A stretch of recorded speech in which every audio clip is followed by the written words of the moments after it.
रावण की मृत्यु का समाचार सुनकर मंदोदरी सहित उसकी सभी रानियां शोकाकुल होकर अंतःपुर से निकल पड़ीं। वे चीख चीख कर विलाप करने लगीं। हाँ आर्यपुत्र, हाँ नाथ, पुकारते हुए वे कटी हुई लताओं की भांति रावण के मृत शरीर पर गिरकर हाहाकार करने लगी। हाय! असुर, देवता और नाग जिसके भय से कांपा करते थे, आज उन्हीं की एक मनुष्य ने ये दशा कर दी।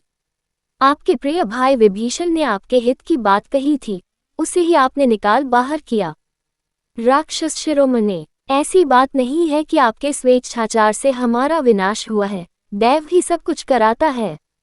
मंदोदरी बिलक बिलक कर कह रही थी, नाथ, पहले आपने इंद्रियों को जीतकर ही तीनों लोकों पर विजय पाई थी, उस बैर का प्रतिशोध लेकर इंद्रियों ने ही अब आपको परास्त किया है। खर के मरने पर ही मुझे विश्वास हो गया था कि राम कोई साधारण मनुष्य नहीं है। मैंने बारंबार आपसे कहा था, रघुनाथ जी से बैर विरोध न ले, किंतु आप नहीं माने। उसी का आज ये फल मिला है। आपने महान तेजस्वी सीता का अपहरण किया।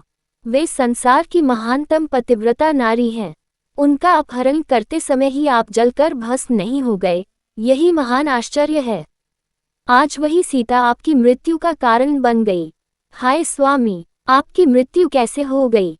आप तो मृत्यु की भी मृत्यु थे, फिर स्वयं ही मृत्यु के अधीन कैसे हो गए? महाराज, पतिव्रता के आंसू इस पृथ्वी पर व्यर्थ नहीं गिरते, ये कहावत आपके साथ ठीक ठीक घटी है। आपने युद्ध में कभी कायरता नहीं दिखाई, परंतु सीता का हरण करते समय आपने कायरता का ही परिचय दिया था। मैं शोक से पीड़ित हो रही हूँ और आप मुझे सांत्वना भी नहीं दे रहे।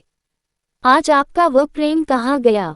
इन शोकविह्वल रानियों को देखकर श्रीराम ने विभीषण से कहा, हे विभीषण, इन्हें धैर्य बंधाओ और अपने भाई का अंतिम संस्कार करो।